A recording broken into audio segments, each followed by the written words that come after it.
Très bien, bonjour à tous. Bon, Moi qui ferai passer les diapos, Gilles, vous me dites. ok. Bonjour à tous.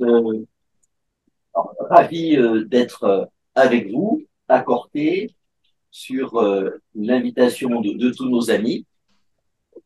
Euh, et alors, je veux dire, j'ai vraiment apprécié l'exposé de Pierre Lecos, qui est absolument remarquable. Alors, des exposés sur comment faire de l'éthique appliquée, j'en ai entendu plus d'un, mais là, j'avoue que je suis assez scotché par la qualité de ce qui vient de nous être présenté.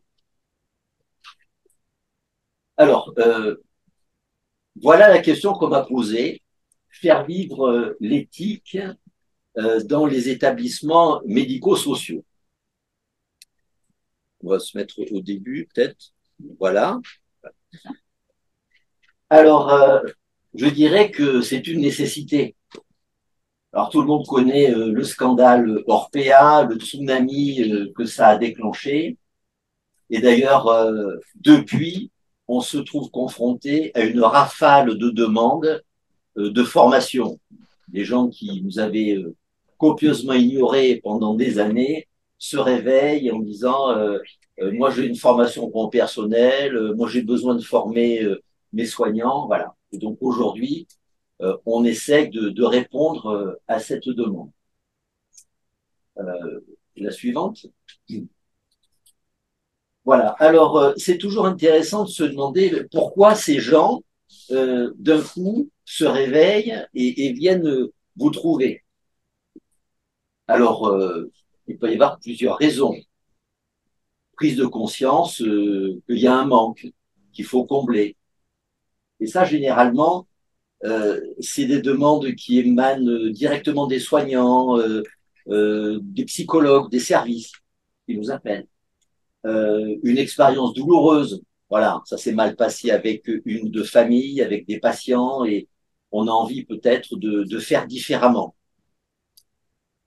Et de plus en plus, euh, c'est l'approche de la certification qui va être le moteur. C'est-à-dire qu'on on sait qu'on va avoir une case à cocher. Et donc là, on se réveille et on dit, bah, je sais que dans la certification des établissements médico-sociaux, maintenant, il y a le volet éthique qui va être pris en compte. Et donc, on veut pouvoir dire le jour J, bah oui, on s'y est préparé. Regardez, la case a bien été cochée. Et donc, finalement, ne négligeons pas ce moteur qui nous amène un nouveau public. La suivante, Péril. Alors, les enjeux de l'éthique dans le médico-social, eh ben, ils sont les mêmes que dans tous les autres établissements. Voilà. Il y a quand même les trois volets. Ben, le respect de la personne humaine, c'est-à-dire connaître la dignité de chaque personne, indépendant de sa condition, de sa pathologie.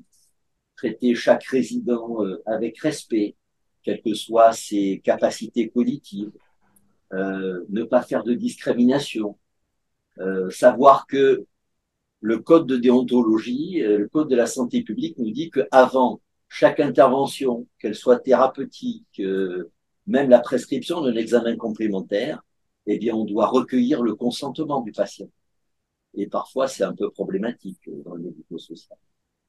Le deuxième volet, c'est l'excellence de la qualité des soins. Elle doit être au rendez-vous. S'assurer que on réponde euh, à toutes les attentes de ces patients, de ces résidents, que leurs besoins légitimes soient satisfaits. Pour ça, il faut un personnel qui soit formé, un personnel en nombre, suffisamment équipé. Et puis le troisième volet, pour que les enjeux de l'éthique soient respectés, c'est que on pense à la confidentialité, protection des informations, qu'elles soient personnelles, qu'elles soient médicales, le respect de l'intimité, sans oublier la petite particularité du statut juridique de la chambre en EHPAD. La chambre d'EHPAD, c'est le domicile du patient. Donc, avant de rentrer comme John Wayne rentre dans le saloon, eh ben, on tape, on attend le entrée, on dit bonjour, euh, et puis il faut naviguer entre la vulnérabilité et puis voilà le reste. Est-ce que je force quelqu'un à la toilette? Jusqu'où? Cette balance entre la nécessité d'hygiène, la nécessité de protection de la vie privée. Quelque chose dont on parle peu, c'est aussi la sexualité en EHPAD. Ça peut être aussi un problème pour le personnel. Mais théoriquement, lorsque la porte est fermée, c'est sa chambre. Voilà, donc les enjeux de l'éthique dans le médico-social, ils sont somme toute assez peu différents des autres établissements, mais c'est la suivante, il y a quand même un défi particulier, des défis qui se posent dans ce type d'établissement. D'abord, c'est la typologie des patients, des résidents. Euh, une patientèle qui est vulnérable, qui est très hétérogène. Quand on va dans les EHPAD, on le voit, il y a des personnes âgées tout à fait bien, qui ont toutes leurs conditions, qui vivent dans cet établissement, dans leur maison de retraite. Et puis il y en a d'autres qui errent dans les couloirs, voilà, qui ont plus leur capacité cognitive. Voilà. Donc des difficultés pour le personnel parce qu'il faut s'adapter finalement à la personne en permanence. J'ai parlé du recueil problématique du consentement. Euh, le respect nécessaire des différences culturelles, cultuelles, des choix, des préférences. Et puis aussi, dans ces établissements, faut pas se cacher, les ressources sont limitées. On le voit quand on nous appelle pour faire des formations.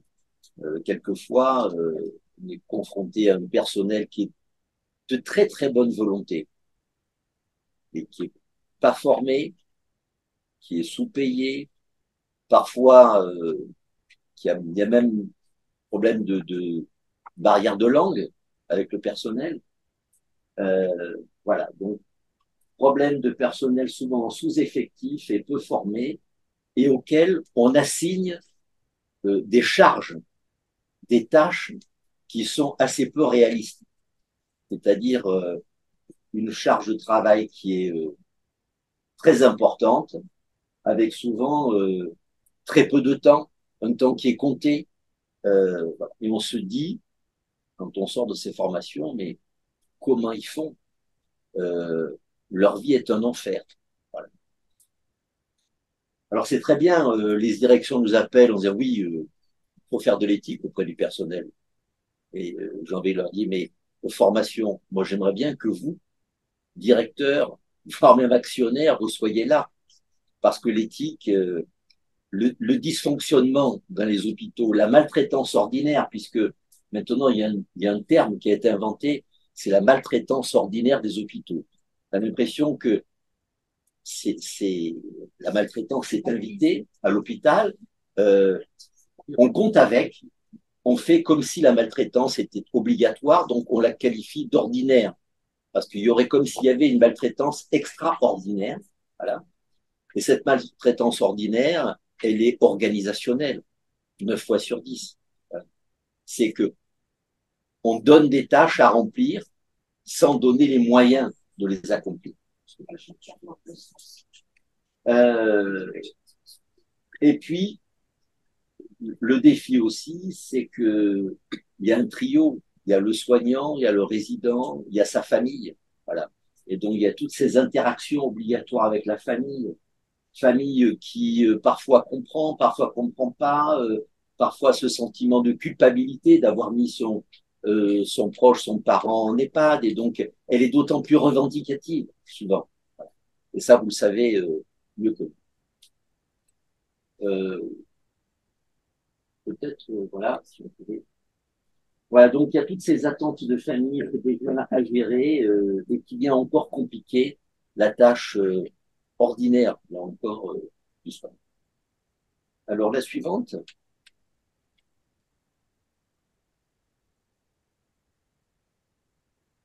Alors, souvent on nous dit, bon, ben, pour que tout s'arrange, il faut faire de l'éthique. L'éthique, c'est le pansement qu'on met pour que finalement tout se passe bien. Alors, ça veut dire quoi? Ça veut dire restaurer l'éthique au cœur des soins pour contrer la désorganisation, la déshumanisation du système. On va injecter de l'éthique, le système sera beaucoup plus humain. Le problème, c'est que si vous adressez au dernier maillon, à l'infirmière, à l'aide-soignante, qui, voilà, mais elle est pétrie de bonne volonté, mais très souvent, on ne lui donne pas les moyens. Donc c'est pour ça qu'il faut que toute la chaîne hiérarchique soit empreinte de ce souci éthique et qu'il faut absolument revoir les organisations. Si on ne revoit pas les organisations, on pourra organiser tous les colloques, tous les séminaires, toutes les formations, ça ne donnera rien. Voilà. Bien sûr. Alors, replacer l'éthique au cœur des soins, implémenter une culture éthique en unité de soins, ça veut dire quoi? Ça veut dire que le soignant, eh bien, on va lui permettre d'avoir cette acuité éthique, c'est-à-dire repérer les conflits de valeurs auxquels il est confronté, euh, essayer de saisir la complexité des relations humaines qui se nouent avec le patient, sa famille. C'est que le soignant euh, prenne conscience euh, qu'il y a le care et le cure. Il y a le soin technique et le prendre soin. Et que le soin technique, euh, c'est d'abord de la compétence, donc nécessité de formation continue, d'être toujours compétent, parce que euh, si on n'est pas compétent au plan technique, on ne sera jamais éthique. Voilà. Il faut qu'il y ait de la compétence technique, il faut que l'acte technique soit enrobé dans ce cocon d'humanité, de sollicitude, de compassion.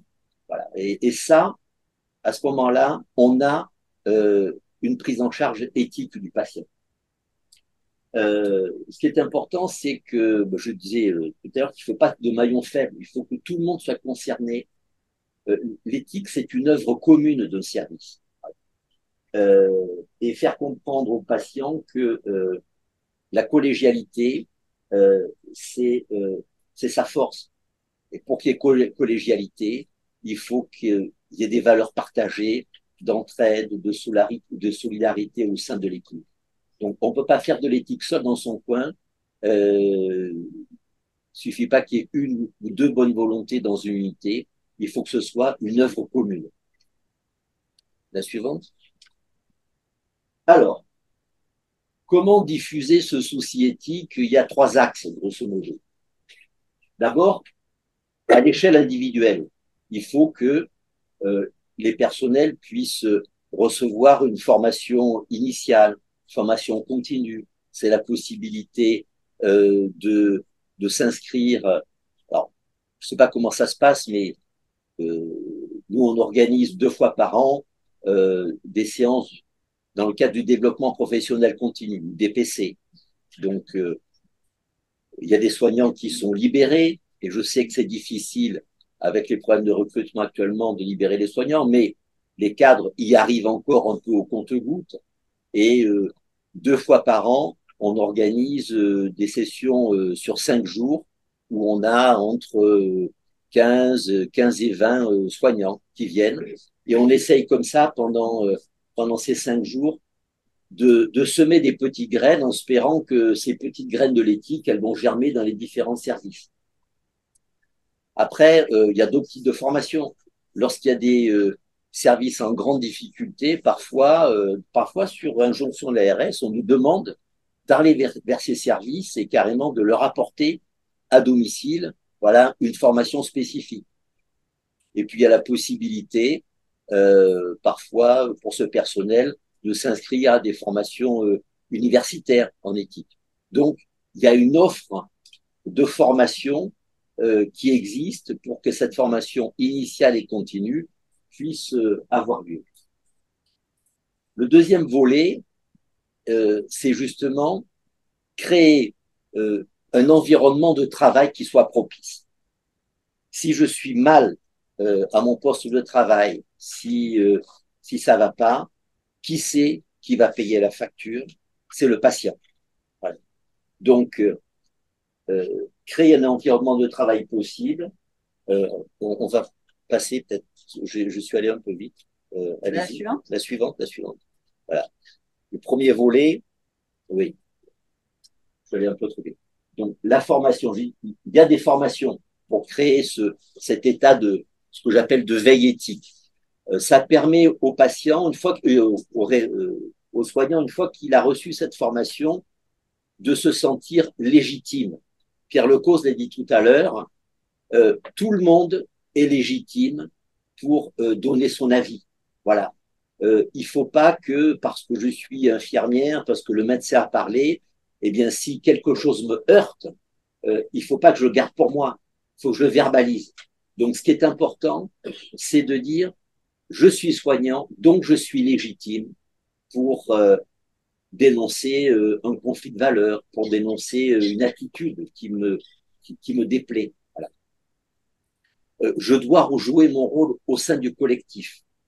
Et pour ça, c'est vrai, et Pierre vous en a parlé, s'approprier l'éthique de discussion. Je dois me sentir, ça s'apprend, à l'aise dans une réunion, prendre la parole, respecter la parole de mon voisin, être prêt à changer d'avis si son argumentation arrive à me convaincre. Voilà. Donc, le but, c'est être actif, euh, pouvoir participer à des délibérations, mais pour qu'il y ait des délibérations éthiques, il faut qu'il y ait du temps protégé. Et il faut qu'il y ait du temps dédié. Et ça, bah, c'est la responsabilité du chef de service, du cadre, de ménager du temps. Voilà. L'éthique, ça se fait pas. La réflexion éthique, vous avez vu, cette réflexion, elle est argumentée. Pierre Lecaux vous a dit, on prend les quatre principes, ensuite on passe ça au prisme de différentes euh, théories éthiques, déontologiques, utilitaristes. Ça prend du temps. Il faut se poser. Si la direction, si l'encadrement ne fait pas en sorte qu'il y ait du temps protégé pour ce moment de réflexion, ça ne marchera jamais. Alors, le deuxième volet, c'est l'environnement de travail. La qualité de vie au travail. La qualité de vie au travail, elle conditionne la qualité des soins. Alors, la qualité de vie au travail, entendue par la direction qualité, je vais lui tordre le cou immédiatement. C'est pas on va s'arrêter 5 minutes pour faire du yoga. Oui, une masseuse va passer, vous aurez droit à 45 secondes de petit massage des trapèzes. Ça, c'est des trucs gadgets. Ça permet aussi aux administrations de dire oui, on prend en compte la souffrance du personnel, voilà, on est très à l'écoute. Ça, c'est nul, c'est zéro, ça ne sert à rien. La qualité de vie au travail, c'est me donner les moyens d'arriver au boulot sans avoir la boule au ventre. Savoir que le jour où j'ai un problème avec mon gosse, que je peux pas aller au boulot parce qu'il faut que je le garde, il y a une collègue qui va pouvoir me remplacer parce que la cadre, elle va comprendre, voilà, elle va faire en sorte. C'est euh, un partage équitable des tâches. C'est la possibilité d'être écouté par ma hiérarchie. Si j'ai un problème, d'aller voir le médecin du service. Voilà. La qualité de vie au travail, c'est aussi avoir un salaire décent, vivre de mon boulot. Voilà. Donc, aujourd'hui, ce qu'on entend par qualité de vie au travail, par le prisme des directions qualité, je ne l'achète pas du tout. Qualité de vie au travail, c'est me donner les moyens de faire mon boulot avec le moins de stress possible, c'est-à-dire à être en nombre suffisant, voilà, à pouvoir avoir la latitude d'organiser un peu mon planning, voilà, me donner cette possibilité de vivre de mon travail et d'en bien vivre. Et aujourd'hui, malheureusement, dans les hôpitaux, je ne pense pas que ce soit le credo qui soit à l'ordre du jour. voilà, charge de travail équitable, une communication facile et que mon travail soit reconnu et valorisé. Donc, est-ce que ça se passe fréquemment? Est-ce qu'il y a beaucoup d'unités et que ça se passe comme ça? Malheureusement, j'en suis pas vraiment persuadé. Et tout ça, ça va être hautement dépendant euh, du chef de service. Voilà. Et je dis souvent que les seconds couteaux miment le comportement du chef. Si vous avez un chef qui cumule ses qualités humaines, eh bien, par effet de ruissellement en aval, vous le retrouvez dans les unités. Si vous avez un vrai abruti qui est à la tête du truc, eh bien, c'est pareil tout en bas. Je sais pas, on verra ce que Pierre-Marie en pense, mais moi, c'est mon intime conviction. Euh, et le troisième volet, alors là, c'est vraiment le job de l'encadrement, c'est repérer, prévenir la souffrance morale des soignants. Vous savez que c'est ce qui nous guette le plus. Aujourd'hui, il y a entre 30 et 50% des soignants qui sont guettés par le burn-out ou bien qui sont en burn-out. Donc ça, c'est une situation que l'on voit après exposition prolongée à un stress intense, émotionnel. Voilà. Ça se voit beaucoup dans les métiers d'aide à la personne, parce que on fait un métier d'aide à la personne. Donc, et on sait que le rôle de la qualité de vie au travail est essentiel. Si je me sens bien à poste de travail, si je suis entendu, écouté, voilà, je ne ferai pas de burn-out. Et par contre, si j'ai l'impression d'être harcelé en permanence, de rentrer chez moi sans avoir fait mon job, eh ben, le burn-out va me guider. Voilà, le burn-out, vous savez, c'est cette sensation d'épuisement émotionnel. Voilà, j'ai plus d'émotions, je ressens plus rien. Le patient est devenu une chose, il est dépersonnalisé. C'est un numéro, c'est le numéro de sa chambre. Voilà. Et finalement, j'ai, je ne me réalise plus dans mon travail et j'ai un sentiment de dévalorisation. Donc là, la spirale négative s'enclenche et puis c'est la destruction de la vie privée, de la vie personnelle. Ça peut même aller jusqu'à des tentatives de suicide ou alors des addictions. Donc c'est vraiment un réel problème chez les soignants. Donc là, il y a un enjeu de l'encadrement de faire en sorte que le soignant se trouve dans une situation qui soit la moins hostile possible. On me fait signe que je suis trop bavard. Alors, donc, pour aller vite, je pense que pour arriver à ce que ça marche, il faut que toutes les parties prenantes soient impliquées, le personnel, l'encadrement, que les directions prennent conscience de leur rôle, mais aussi les résidents, les familles. Chacun doit être à sa place, chacun doit respecter le travail de l'autre. On va passer. Alors, faire vivre cette éthique de la médico-sociale, c'est peut-être se dire qu'un jour, on va peut-être créer un comité d'éthique. C'est pas facile, il faut le créer, il faut trouver les bonnes volontés, il faut le faire vivre, il faut auditer son fonctionnement. Voilà. Donc, ça peut être un beau projet à monter ensemble. La suivante. Voilà. On peut aller. Voilà. Donc, je terminerai en disant que faire vivre l'éthique dans les établissements médico-sociaux, c'est possible, mais c'est l'affaire de tous. C'est pas l'affaire du soignant, c'est l'affaire de toute la chaîne hiérarchique. Mais on n'y arrivera pas sans mettre les moyens. Et les moyens, c'est d'abord du personnel en nombre suffisant auquel on assigne des tâches qui sont réalisées. Voilà, je vous remercie de votre attention.